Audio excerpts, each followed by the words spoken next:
시간에 가산세, 신고 납부 가산세를 좀 봤는데 오늘 마무리하고 문제도 풀어볼게요.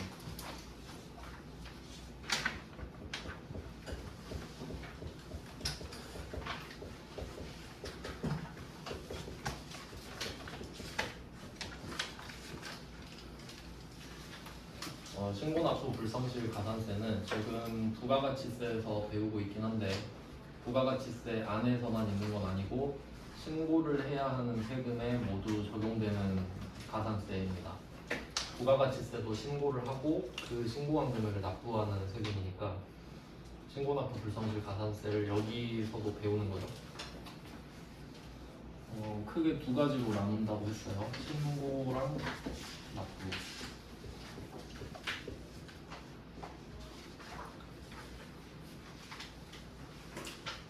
그 앞에서 배웠던 세금계산서 관련 불성실 가산세는 세 가지가 있었죠. 세금계산서를 뭐 늦게 발급했다, 발급을 안 했다. 그 밑에가 2번, 1번이 세금계산서, 2번이 발급명세 전송, 3번이 매출처별 세금계산서 합계표 제출 이렇게 있었는데 3번은 안 나온다 그랬죠? 구조상 1번, 2번 이야기를 했는데 거기서는 만약에 내가 1번도 안 하고 2번도 안 하면 1번 가산세만 받는다 그랬죠? 어차피 1번 안 했으면 2번도 안 했을 테니까. 근데 또 그렇게 치면 신고 안 했으면 납부도 안 했을 거 아니에요? 근데 여기서는 따로 때립니다. 그러니까 내가 100만 원을 신고해야 되는데 그걸 신고를 안 했다. 그럼 당연히 납부도 안 했겠잖아요. 그걸 따로따로 때린다 이거죠. 100만 원에 대해서 신고 가산세도 때리고 납부 가산세도 때리고. 여기는 그렇게 됩니다. 신고 쪽이 중요하다고 말씀을 드렸는데 이제 신고가 중요해지는 이유가 감면이 있기 때문이죠. 그러니까 감면은 감해주고, 그러니까 줄여주고 면제해주는 내용이죠. 그러니까 줄여준다라는 거죠. 신고 가산세는 감면이 있었고 이유는 저번에 설명드렸었는데 이 부가가치세를 신고하는 사람이 신고를 해야 그 금액에 대해서 가산세를 때리든가 말든가 한단 말이죠. 근데 우리가 신고를 아예 안 해버리면 확정을 지을 수가 없기 때문에 피곤해지죠. 대청 입장에서. 그래서 신고를 좀 회유하는 방법을 써야 했습니다. 그래서 저번 시간에 알려드렸던 거는 10%, 0% 이렇게 했거든요. 10%랑 0%로 나눠서 봤습니다. 그러니까 부가가치세가 10%가 있을 때, 그러니까 이게 뭐 해석을 해보면은 신고 같은 경우는 우리가 10% 물건을 팔아도 신고를 할 수 있고 0% 여기는 수출이겠죠.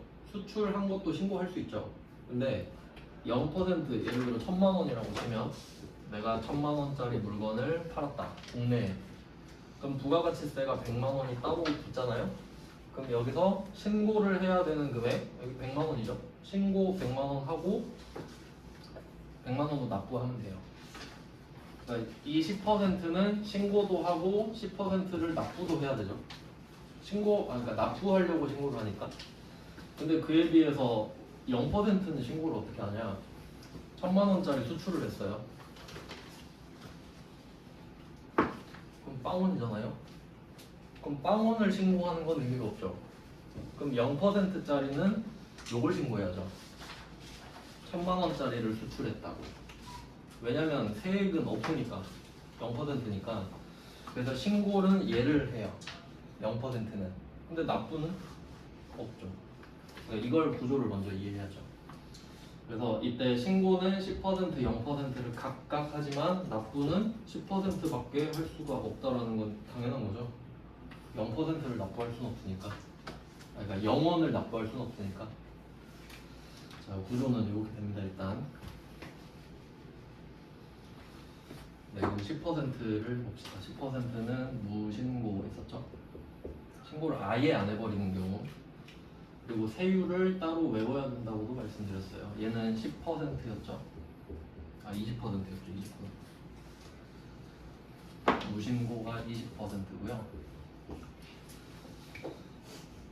그럼 이때 무신고를 하면 그 뒤에 내가 마음이 바뀔 수도 있잖아요. 그럼 신고를 안 한 상태인데 다음날 제가 신고를 하면 기한이 지난 후에 신고를 한 거라고 해서 무신고를 한 이후에는 기한 후 신고라고 합니다.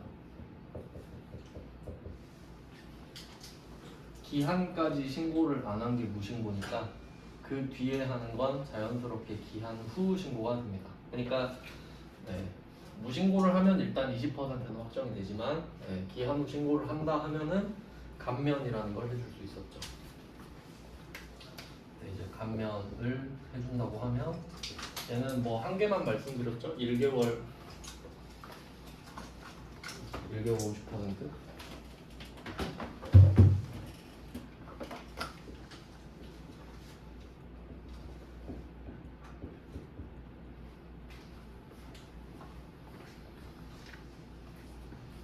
네, 한 달 내에 뭐 무신고 예를 들어보면은 지금 부가가치세 2기 확정 신고 기한인데 1월 1일부터 1월 25일까지가 신고 납부 기간입니다. 이때 신고 납부를 해야 되는데 1월 25일까지 기다려주는 거죠. 근데 내가 이때까지 신고를 안 했어요. 그러면 세무서는 알고 있습니다. 우리가 무신고라는 걸. 명단이 있을 거 아니에요. 그럼 신고를 한 사람 안 한 사람 바로 구분되죠. 그러니까 25일이 끝나면 바로 무신고자를 알 수 있다는 소리예요. 그러니까 별로 오래 기다려줄 필요가 없다. 한 달 기다려보고 한 달 안에 하면 50%를 깎아준다 이런 느낌이었죠. 그래서 저번에 예를 들었던 게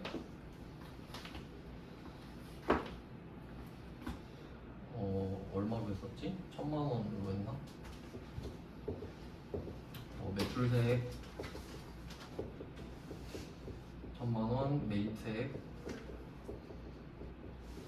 900만 원이 있다고 해봅시다. 그러니까 요거는 당연히 10%죠. 1억짜리를 팔아야 매출세액이 1000만 원이 붙고 9천만 원짜리를 사야 매입세액이 900만 원이 붙잖아요. 그러니까 얘네들은 당연히 10% 이야기하는 거죠. 그럼 이걸 신고를 해야 돼요. 그러면 이때 납부세액은 100만 원이죠.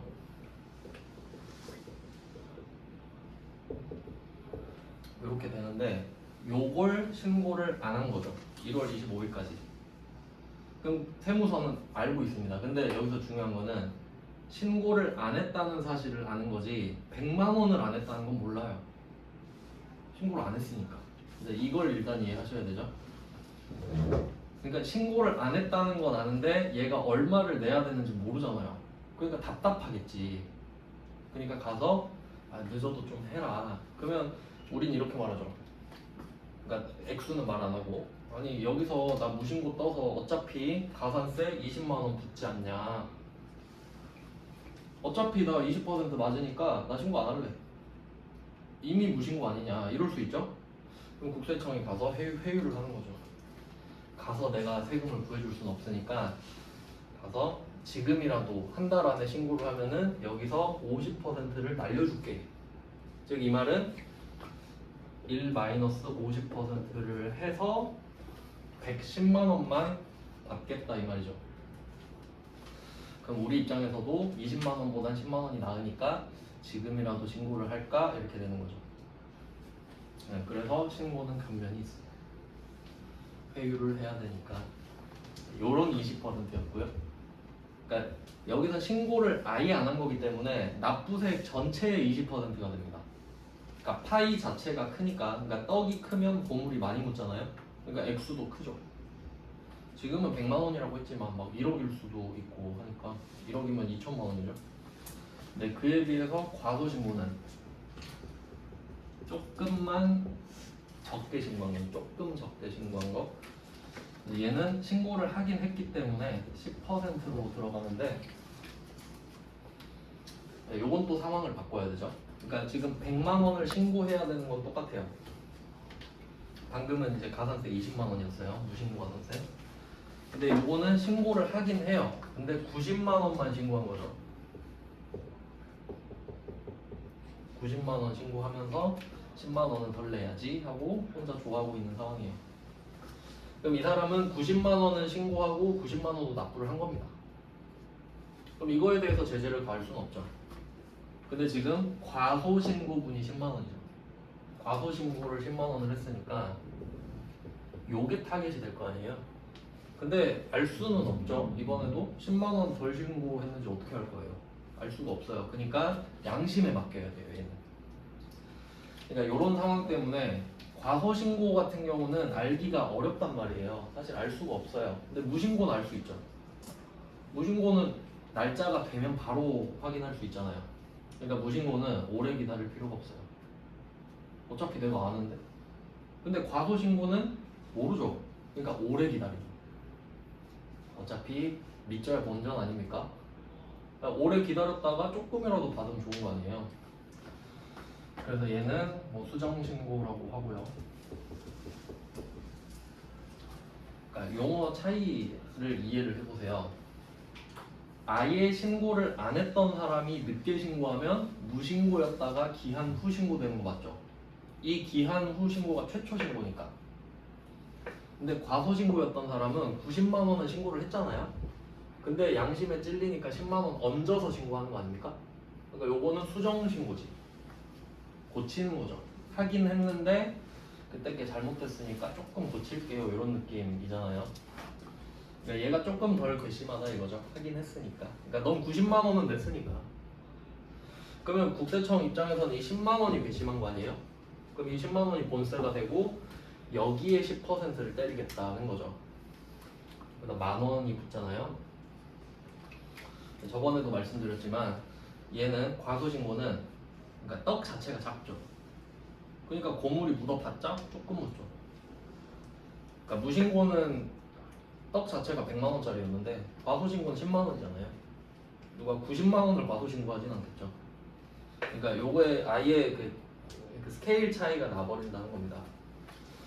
그래서 이때 11만 원을 사실 내야 된다는 거죠. 근데 이걸 내가 10만 원 신고 안 한다고 알 거예요? 모르잖아요. 그러니까 오래 기다려준다 했잖아. 그래서 요것도 감면이 있는데 감면이 1개월에 90%. 이게 파격적이죠. 어차피 내가 모르니까 그냥 뭐 갖고 오기만 하면 만 원에 대해서 9천 원은 안 받겠다. 그러니까 가산세 1,000원만 받을게. 하지만 타겟은 1,000원이 아니라 10만 원이랬죠. 10만 원을 내야 1,000원 더 거두니까.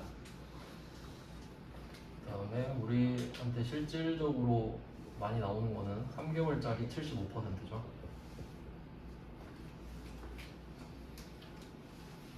네, 뭐 이런 식으로 정리를 할 수 있는데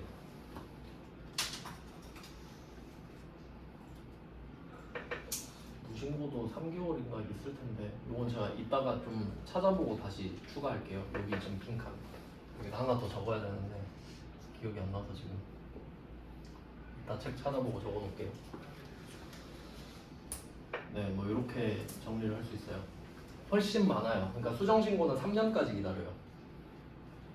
그냥 말 길이 없으니까 그냥 오래 기다려 보는 겁니다.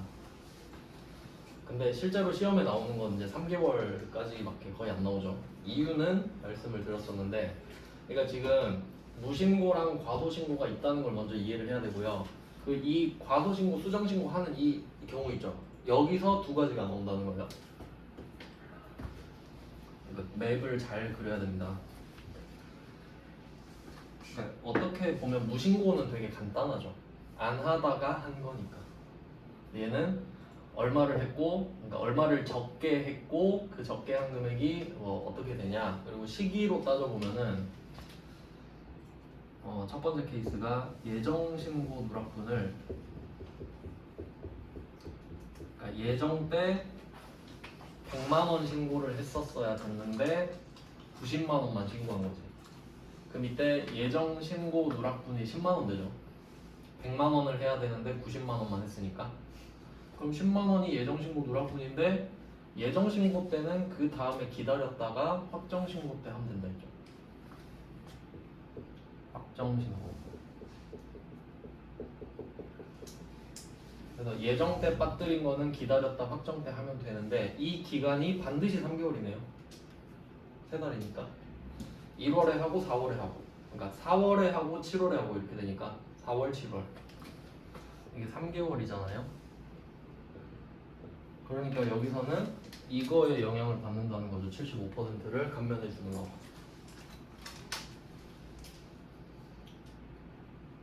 그러니까 늦게 내긴 했지만 10만 원을. 그러면 이 상황을 생각해 보면은 본세가 10만 원이죠. 100만 원을 신고해야 되는데 90만 원만 신고를 했으니까. 그러면 10만 원이 누락돼 있잖아요. 그럼 10만 원은 원래 내야 되는 거고. 여기에 가산세가 만 원이 붙죠.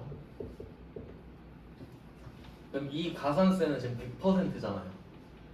근데 여기에다가 75%를 감면해 주는 거예요. 75%를 내는 게 아니라 75%를 깎아준다는 말은 25%만 낸다는 말이죠. 그러니까 공식으로 하면 여기다가 곱하기 1 마이너스 75%가 되는 거죠. 1이 100%니까. 그러니까 결론은 25%만 내라 이거잖아요. 그러니까 본세 10만 원에 가산세 2,500원을 내라. 그래서 이 비율 자체가 2.5%라고 했죠. 요거랑 이게 10%잖아요. 이게 25%고 10만 원에 10% 가산세. 여기서 25%를 곱하는 개념이니까 결과적으로는 이게 2.5%가 된다까지 말씀을 드렸던 거예요. 저번 시간에. 이게 잘 나옵니다. 예정신고 누락분을 확정신고 때 하는 경우 가장 일반적이니까요. 뭐 이렇게 나오고요. 두 번째가 조금 복잡한 경우라고 말씀을 드렸는데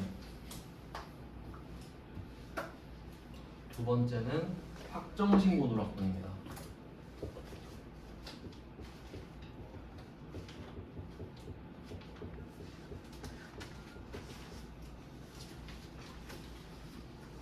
예정신고 누락분은 기다리다 보면 확정신고 기간이 저절로 옵니다. 그럼 그때 하면 돼요. 근데 확정신고는 끝을 낸 거죠. 예정 것까지 확정을 지어버린 거잖아요. 근데 그때 해야 되는 걸 안 해버린 거지. 그럼 얘도 누락분이 될 수 있죠. 그러니까 10만 원은 똑같은데 예정 때 걸 빠뜨렸냐 확정 때 걸 빠뜨렸냐 이거예요. 근데 확정은 그 뒤가 없잖아요. 다음 기수로 넘어가 버린다 했죠. 그러니까 얘는 이거 자체를 수정신고를 해야 된다라는 겁니다. 그러니까 물론 1번, 2번 둘 다 수정신고예요. 근데 1번은 예정 때 걸 확정 때 하는 수정신고고 얘는 확정신고를 다시 갖고 가서 수정신고랑 같이 갖고 와요. 그러니까 이때 확정신고 했던 게 90만 원으로 신고했을 거 아니에요. 그리고 수정신고서를 100만 원짜리 다시 갖고 가야 된다고. 제가 90으로 신고를 했었는데요. 이게 잘못됐거든요. 사실 100만 원 신고해야 돼요. 그러니까 두 개를 같이 갖고 와요. 이런 느낌이라고요. 그러니까 다시 작성하는 거지 아예. 이 예정신고 누락분을 확정신고 때 하는 거는 10만 원을 플러스 시키는 거예요. 그런 차이가 좀 있습니다. 그러니까 이따가 해보면 좀 알아요. 지금은 말로는 좀 어렵고. 그러면 이때 확정신고 누락분을 수정신고를 한다고 하면은 이 기간은 지 마음이죠. 하루 있다 해도 되고 일주일 있다 해도 되고 한 달 있다가 해도 되잖아요. 내 마음이에요. 6개월 있다 해도 되고. 그러니까 얘는 알 수가 없죠. 몇 개월인지. 그러니까 이거 나오면 개월조차도 일단 추측을 못합니다. 얘는 모르죠. 알 수 없어요. 그러니까 1번이 쉽죠. 예정 때 거를 확정 때 따라.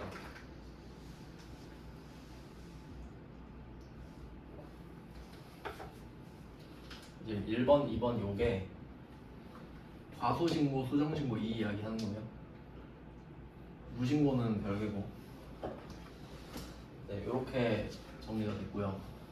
이제 0%로 가야죠.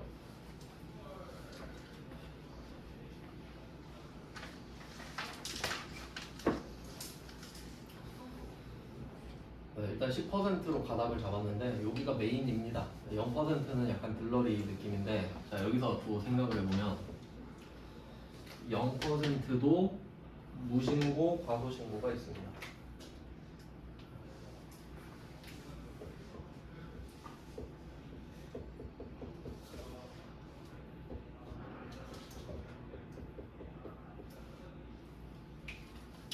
이럴 거 아니에요. 이것도 한번 해석을 해볼게요. 아까랑 똑같은 예를 들겠습니다. 그러니까 이게 10% 쪽은 아까 했던 그대로 매출세액 1000만 원에 매입세액 900만 원이라고 할게요. 그러면 납부세액이 100만 원입니다. 납부세액. 자, 요거랑 알고 보니까 0%짜리가 한 개 더 있었던 거예요. 알고 보니 1000만 원짜리를 수출을 했더라 이거예요. 근데 당연히 얘는 빵원이죠. 이렇게 되는 겁니다. 근데 내가 했던 모든 거래가 이거라고 할게요. 그럼 이걸 신고해야 되죠. 근데 다 신고를 안 해버리면 얘도 무신고죠. 그러니까 0%에도 무신고가 적용될 수 있죠. 이해되셨죠? 그러니까 아까는 제가 이것만 설명드린 거고 이것만 빠뜨린 거. 그럼 10% 무신고잖아요? 0%를 빠뜨리면 0% 무신고가 된다는 겁니다. 근데 요거 20% 10% 있죠? 얘는 10%에 20%, 10%에 10%를 때린단 말이죠. 근데 얘는 0%인데 0%에 20% 때리면 빵원이고 0%에 10% 때려도 빵원이죠. 안 무서워하겠죠? 100%를 때려도 안 무섭죠. 없으니까.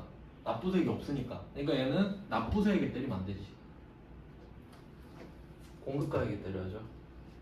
1000만 원에 때려야지. 세액에다 백날 때려봤자 영향가가 없으니까. 그래서 얘는 여기에 대한 퍼센테이지는 없습니다. 의미가 없으니까. 그래, 근데 왜 이걸 나누냐면 감면율이 있잖아요. 그러니까 얘는 따로 외울 필요가 없는데 0.5%거든요. 얘는.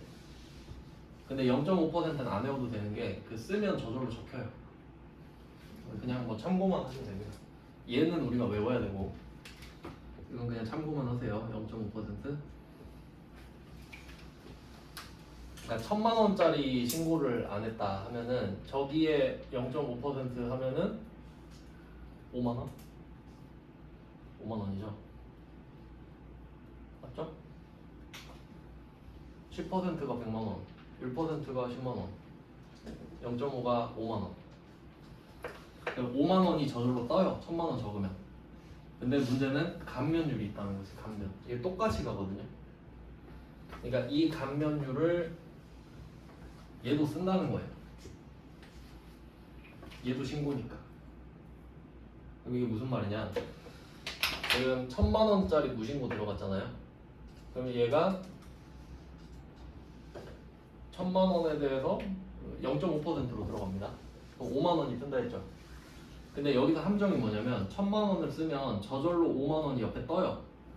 그러면 구해주니까 아 이게 답인가 보구나 라고 생각을 하는데 얘도 기한 후 신고를 한 거죠. 지금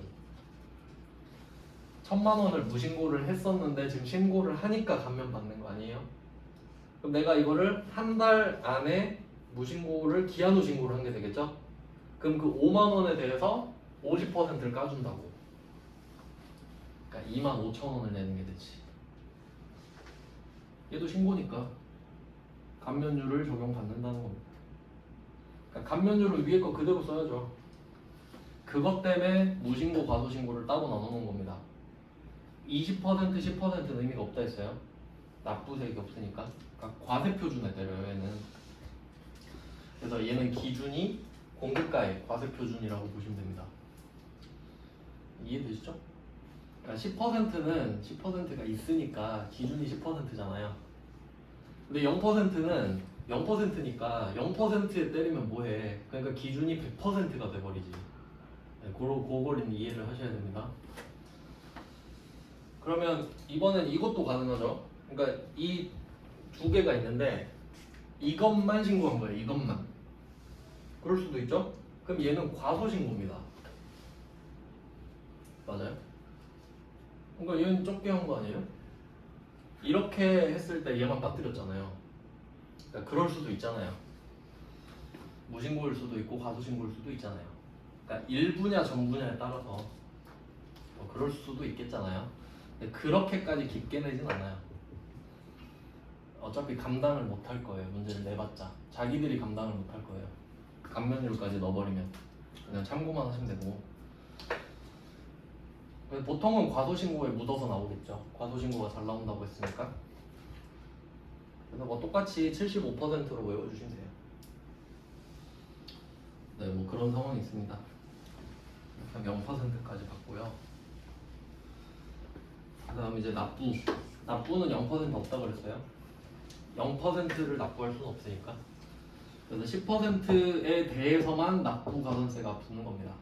그러니까 다시 말하면은 10%는 신고 납부 가산세가 다 있고 0%는 신고 가산세만 있는 거지.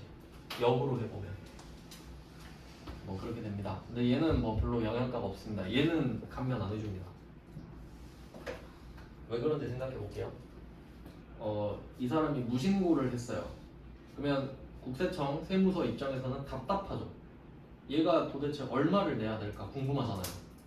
그럼 그걸 신고하게 하려면 깎아주면 돼요. 깎아주니까 얘가 신고를 하더라 이거지. 아 그래 지금이라도 하면 덜 내니까 100만 원 하고 신고를 딱 했어요. 그럼 아이고 잘 걸렸다. 너 100만 원 내야 되는구나. 그럼 이제 납부가산세는 깎아줄 이유가 없지. 오히려 납부가산세는 더 때리려고 그러죠. 얘는 하루마다 붙여요. 그러니까 딱 심리적인 거지. 신고만 해라. 신고만 해라. 제발 한 번만 해주세요. 무릎 꿇고 하고 신고하는 순간 바로 일어나는 거지. 안 내면 네 손해지. 하루마다 가산세 한번 맞아봐. 이렇게 되는 거예요. 그러니까 얘는 해주면 안 되지. 신고는 해줘야 되고 납부는 해주면 안 되죠. 세율을 알려드릴게요.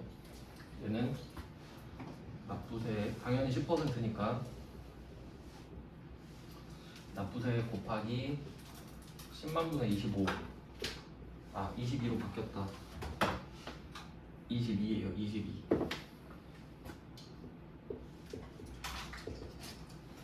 참 특이하게 이게 가산세는 약간 좀 페널티를 주는 거잖아요. 너 왜 제때 안 내? 하고 더 걷어가는 거잖아요. 근데 추세가 점점 낮아져요. 그러니까 뭐 옛날 이야기를 해드리면은 옛날엔 10만 분의 30이었어요. 그러니까 지금보다 높았죠. 10만 분의 25가 됐어요. 낮아졌죠? 근데 또 22가 됐어요. 작년에. 왜 그럴까요? 아마 돈 많은 사람들이 세금을 안 내서 그런가? 하여튼 낮아지고 있습니다. 10만 분의 22로 보셔야 돼요. 그리고 얘가 또 특이한 게 국세가 있고 지방세가 또 있죠. 그러니까 뭐 예를 들면 국세 중에 대표적인 건 부가가치세고 취득세가 대표적인 지방세거든요. 그럼 취득세도 내가 신고해야 되죠.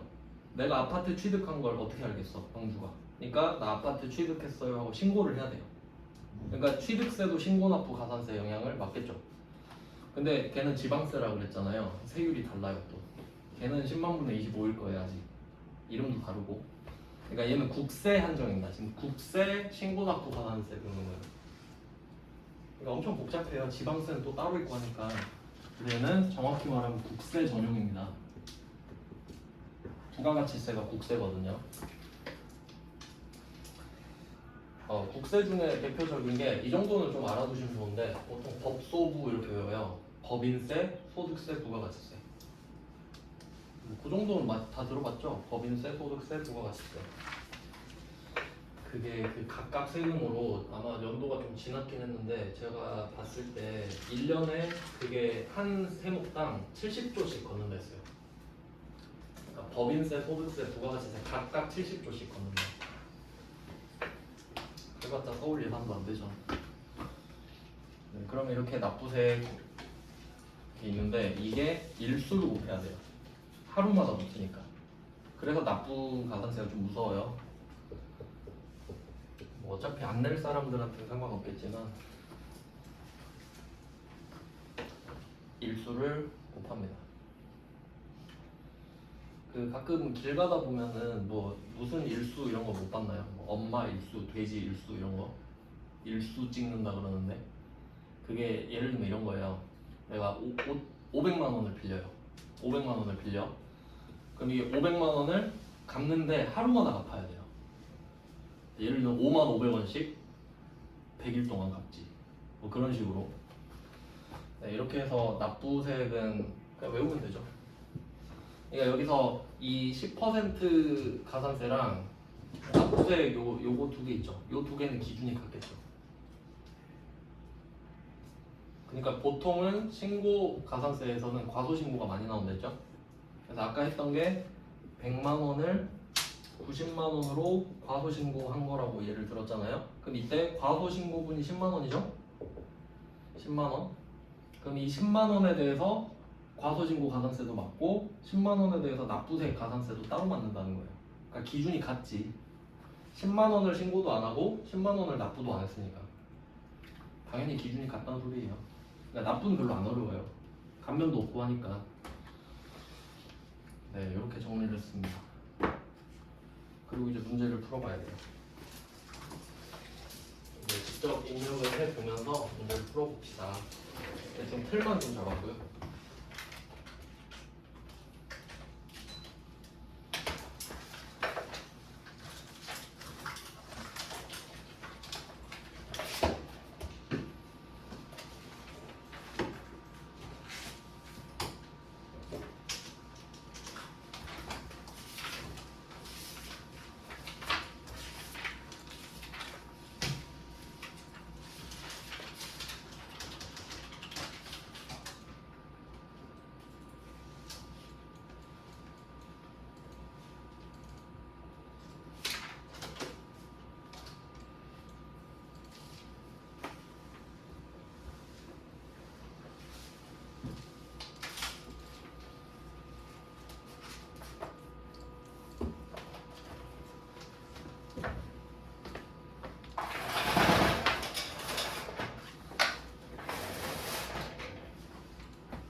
네, K랩으로 들어가 보죠.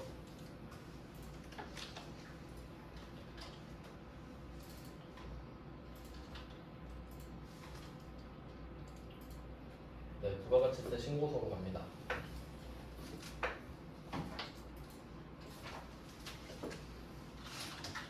네, 오늘 할 부분은 4페이지예요. 4페이지에 신고, 납부, 불성실, 가산세, 예정신고 누락분을 확정신고 때 하는 경우 10% 위주로 보겠다라는 걸 적어놨습니다.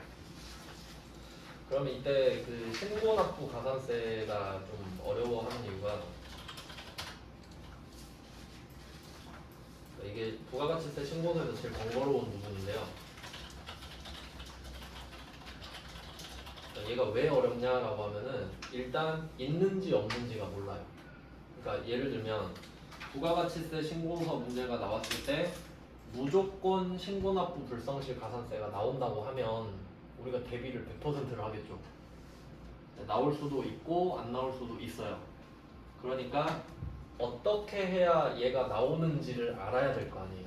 그러니까 그 기준을 몰라서 어려워하거든요. 그러니까 이거를 딱 한마디로 요약을 하겠습니다. 일단 0%는 그 신고 쪽밖에 없으니까 여기서 주인공은 그 10% 납부세액이라고 말씀을 드렸죠. 딱 이렇게 정리하면 됩니다. 그러니까 신고 누락분. 이때 신고 누락분은 예정 때 신고를 누락을 했든 확정 때 신고 누락을 했든 상관이 없다는 소리입니다. 여기서 포인트는 누락이니까. 빠뜨린 게 있다라는 게 포인트거든요. 그러니까 신고 누락분 매출세액이 있어야 돼요. 매출세액이 있어야 됩니다. 그리고 조금 더 자세히 보면은 매출세액이 매입세액보다 커도 되죠.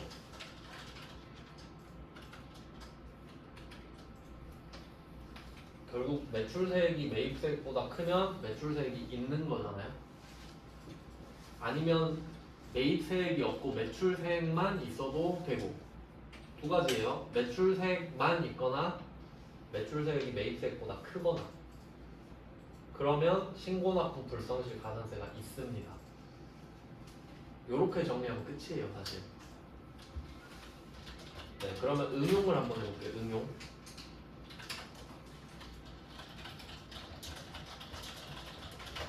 이 둘의 상관관계를 알려드렸습니다. 신고누락분 매출세액만 있거나 매출세액이 매입세액보다 더 크면 신고납부 불성실 가산세가 있다. 보통 이걸 모르니까. 자, 그럼 응용해 볼게요. 문제. 신고 누락분 매입세액만 있다. 어떻게 할 것인가?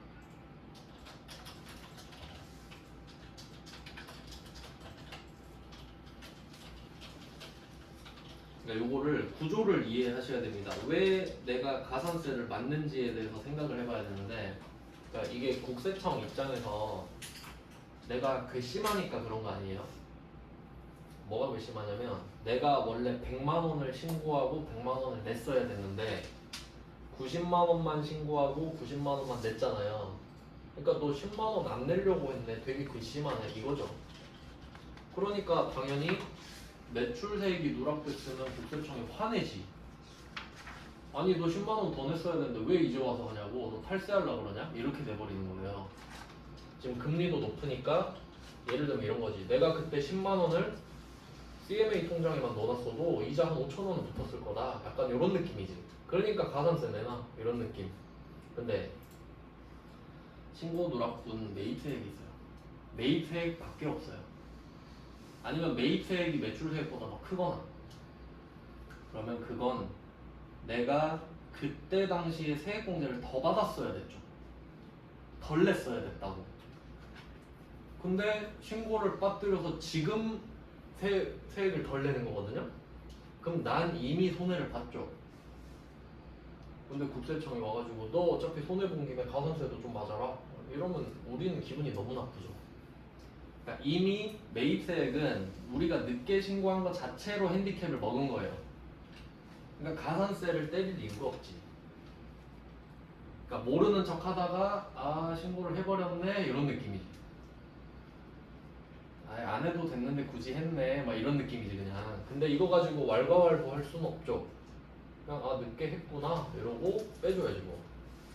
그럼 가산세 있어요? 없잖아요. 이렇게 해석을 하셔야 된다.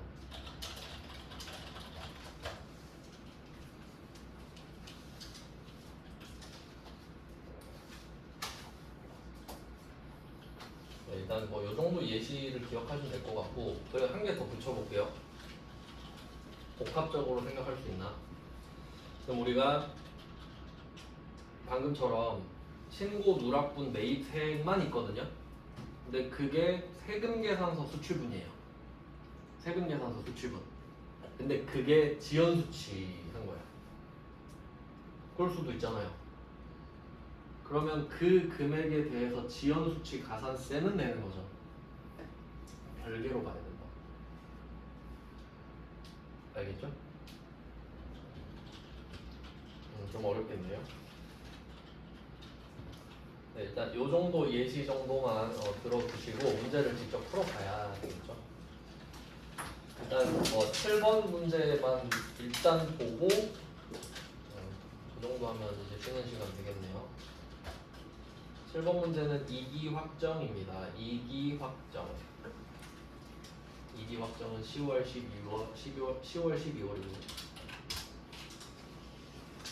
역시 비어 있고요. 그러니까 이게 여러분이 이제 시험을 보러 가면 어떻게 돼 있냐면 그 메인 매출점표 문제가 5문제 나온다 했잖아요. 그러면 예를 들면 이런 거예요. 1월에서 6월까지 있죠. 여기에다가 메인 매출점표 문제를 내는 거예요. 그리고 신고서 문제도 하나는 내야 되잖아요. 그럼 신고서는 예를 들어 지금처럼 10월, 12월을 내는 거지. 그럼 안 겹치죠. 뭐 그런 식으로 내요. 그러니까 빈 걸로 연습하는 거라고. 그래서 그렇게 하는 거라고 말씀을 드리는 거예요. 네, 그러면 한번 해봅시다. 제가 밑줄을 2가지로 구분해 놨거든요. 이게 약간 통일성을 준 건데, 그 앞에서 먼저 배운 게 세금계산서 불성실 가산세잖아요. 요거 그 좀 약간 인덱스 그 범례를 좀 써놓으면 될 것 같은데, 범례 2개밖에 없어서 좀 민망하긴 한데, 세금계산서 불성실 가산세는 줄이 한 줄짜리입니다. 쭉 그어진 줄이에요. 쭉 그어진 거. 그러니까 7번 문제 보면은 밑줄이 두 가지로 돼 있잖아요. 그 매출 내역의 종이 세금 계산서 발급 있죠. 거기 한 줄짜리잖아요. 여기가 이게 그 세금 계산서 불성실 가산세요. 여러분이 아직 구분 잘 못하시니까 제가 밑줄을 그어놨다고요. 그 다음에 신고, 납부, 불성실 가산세가 따로 있다 했죠. 얘는 점점점 돼 있는 밑줄. 이렇게 구분해놨어요. 이 정도로 참고로 적어도 돼. 나중에 또 왜 밑줄이 두 개지 이럴 거잖아요.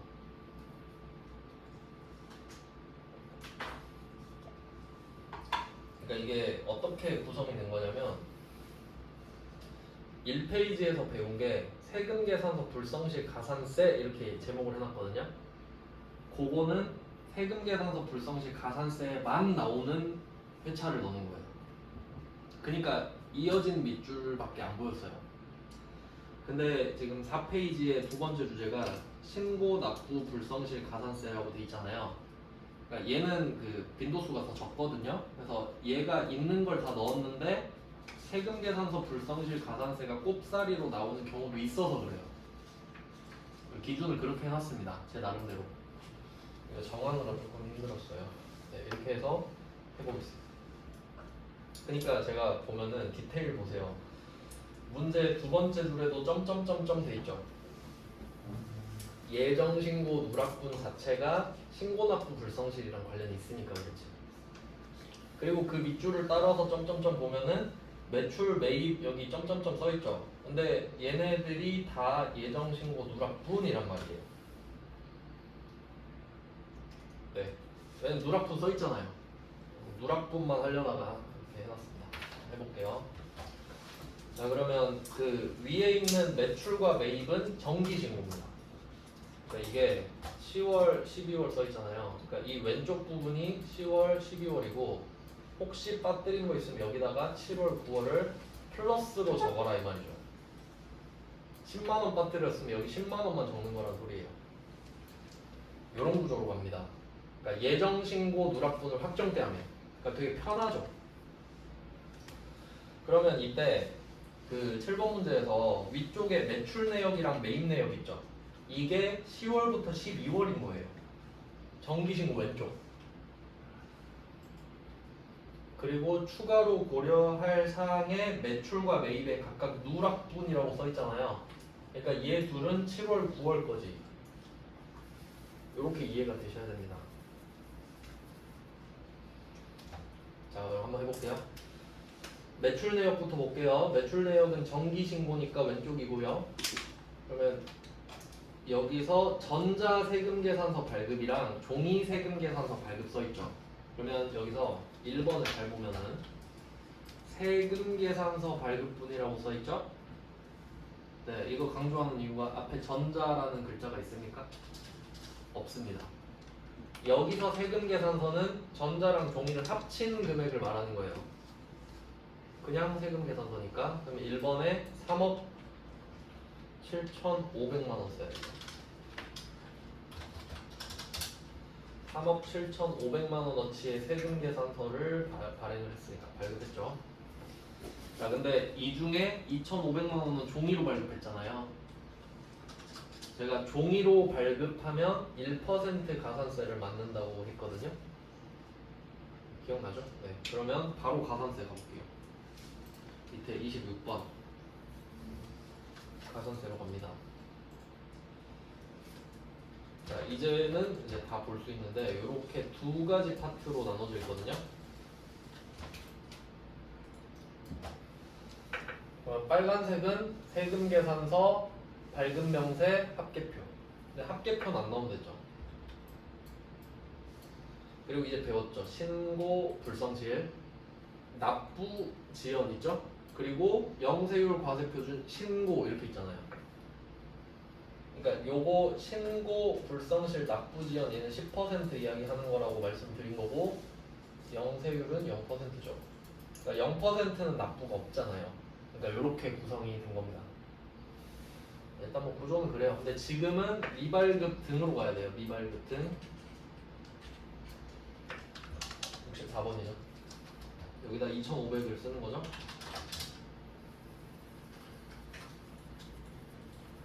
그럼 2,500만 원을 썼어요. 근데 보면 50만 원이 저절로 뜨죠. 그러니까 이런 걸 조심해야 된다고요. 저절로 뜨니까 그럼 이게 2%로 들어간 거거든요. 왜냐면 미발급이 2%니까. 근데 우리는 미발급이 아니라 등이잖아요, 지금. 전자 발급 의무자가 종이로 발급했을 때는 미발급은 아니잖아요. 그래서 1%로 바꿔줘야 되거든요. 그래서 25만 원으로 바꿔야 됩니다. 그래서 제가 이 퍼센테이지를 알려드렸던 거예요. 시험에 내기 참 좋겠죠.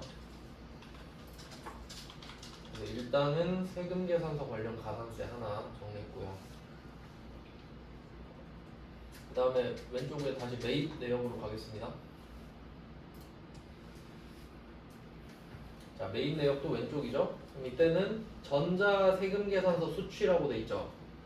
제가 줄 때는 전자를 발급해야 가산세가 없다 그랬는데 종이를 발급하면 가산세가 있잖아요.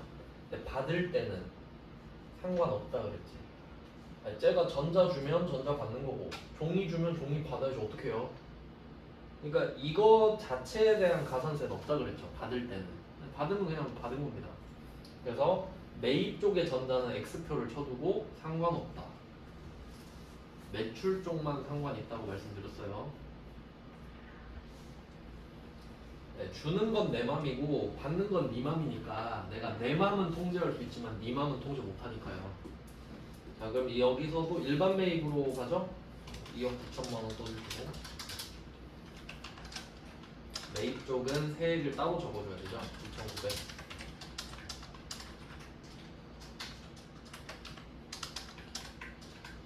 네, 그 다음에 두 번째 거는 법인카드인데요. 법인카드 일반 매입이네요. 여기서 법인카드를 말했다는 거는 세액공제를 받을 수 있으니까 적어놓은 겁니다. 그럼 그게 14번이라고 말씀드렸거든요. 그 밖의 공제매입세액. 세금 계산서 밖에. 그러니까 세금 계산서는 아니지만 세액공제는 받고 싶어. 이런 거. 14번은 오른쪽 밑에 있다고 했거든요. 여기서 신용카드 매출 수령 금액 합계표 일반 매입에다가 적어주셔야 돼요. 41번. 번호를 써두셔도 좋겠고. 네, 41번에다가 2,100만원, 210만원 적어주세요.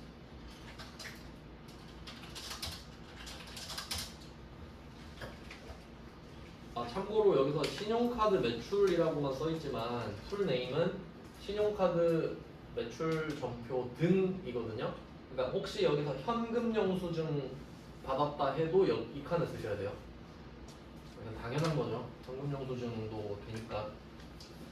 네, 이렇게 하면 정기 신고는 끝났습니다. 그러니까 이거에 대해서는 가산세 없습니다. 맞죠? 이건 지금 해야 될 때 한 거니까. 그러니까 지금이 1월 1일부터 1월 25일까지라고요. 그럼 이거 이때 신고하는 거 맞죠? 그러니까 가산세 없습니다. 얘에 대해서는. 근데 문제는 누락분 이야기를 하는 거. 매출 누락분 보시면은 9월 25일이잖아요. 매출이 7월부터 9월까지가 이익이 예정 맞죠? 그때 해야 되는데 지금이라도 하겠다는 거잖아요. 지금 1월이 됐는데. 그럼 이 금액이 407만 원이네요. 370만 원이겠죠? 네, 뭐 그렇겠죠? 아니면은 계산기를 407만 원 나누기 1.1 하면 되죠? 370만 원. 꼬랑지가 7만 원이니까. 그러면 요거를 쪼개가지고 예정신고 누락분인데 과세 기타죠. 세금 계산서는 아니니까 현금 영수증을 발급했으니까 34번에 370만 원. 합쳐야 407만 원이 되니까. 네, 이렇게 됐고요. 그리고 그 신용카드 매출전표나 현금 영수증 같은 경우는 세금 계산서 가산세 영향력이 없죠. 그러니까 세금 계산서 가산세지. 그러니까 카드 전표랑 현금 영수증은 그런 거 상관없습니다. 네, 그래서 상관없고요. 그다음에 매입 보시면은 9월 16일에 원재료를 샀네요. 종이 세금 계산서 받았습니다. 종이 상관없죠. 종이 상관없는데 여기서는 세금 계산서니까 그건 봐야겠네. 내가 9월 16일에 원재료를 사면서 세금 계산서를 9월 16일보다 늦게 받았는지 지연 수치일 수도 있잖아요. 근데 그런 언급은 없죠. 그럼 그때 받았겠죠. 그 정도 해석하시면 돼요. 그러니까 이 추가로 고려할 사항의 매입에서는 일단 종이를 받은 거는 가산세랑 상관없다. 그리고 지연 수치도 아닌 것 같다. 미수치는 당연히 아니겠지. 받았다고 하니까. 네, 그래서 여기 가산세 따로 없습니다. 이 한 건에 대해서는요. 그럼 여기 38번에다가 매입 예정 신고 누락분 세금 계산서 있죠. 여기다가 170만 원, 부가세 별도 107만 원.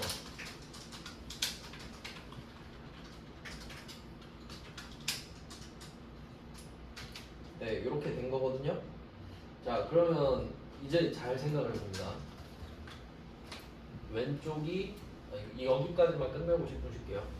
이게 지금 10월부터 12월이고요. 이 부분이 7월부터 9월이잖아요. 맞죠? 그러면 국세청은 이거 갖고 시비 걸겠죠. 아니 이때 신고를 했었어야지 왜 지금 해? 너 좀 가산세 좀 내야겠는데? 그럼 얼마 내요? 라고 하니까 제가 신고 누락분 매출세액이 있어야 된다 했죠. 그럼 매출세액이 뭐냐라고 했을 때 이때 매출세액은 37만 원 맞죠? 매입세액은 17만 원 맞죠? 빼야죠.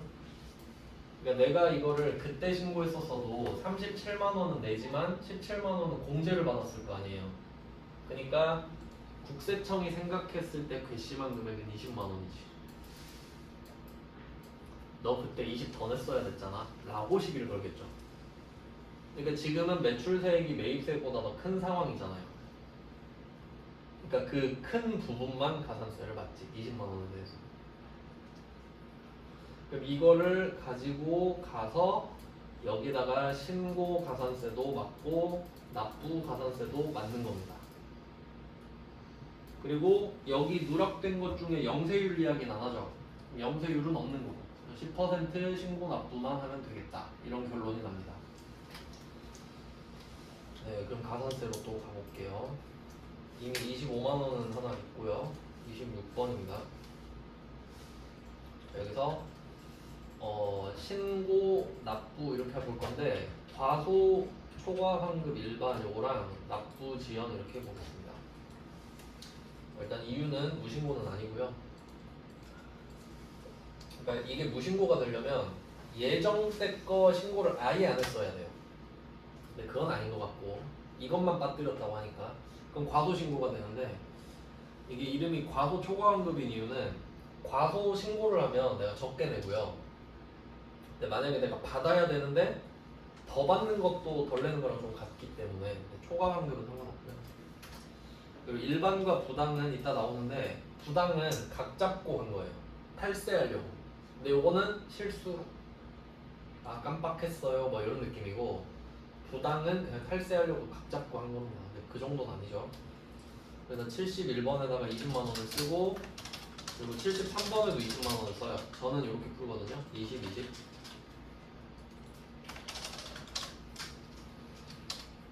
네, 그리고 날짜 계산기가 뜨는데 이거 있으면 되게 편하거든요. 근데 여기서는 그 맨 밑에 보시면은 문제 맨 밑에 보면 미납일수는 90일로 한다라고 되어 있죠. 그러니까 원래는 계산기를 통해서 90일을 찾아내야 되는데 여기는 그냥 알려줘 버린 거예요. 90일을 써야 돼요. 그러니까 이 계산기는 끄시면 되고. 자, 그럼 한번 공식을 구해볼게요. 자, 지금 과거 신고 일반입니다. 부당은 부당은 한 번도 나온 적 없어요. 과거 신고 일반이 10%인 거 아시죠? 참고로 부당은 40%거든요. 그렇진 않고 과거 신고 일반이 10%인데 지금 90일이면 3달이죠. 딱. 예정 끝나고 확정까지 3달이니까 그럼 여기다가 감면 들어가죠. 1 마이너스 75% 감면.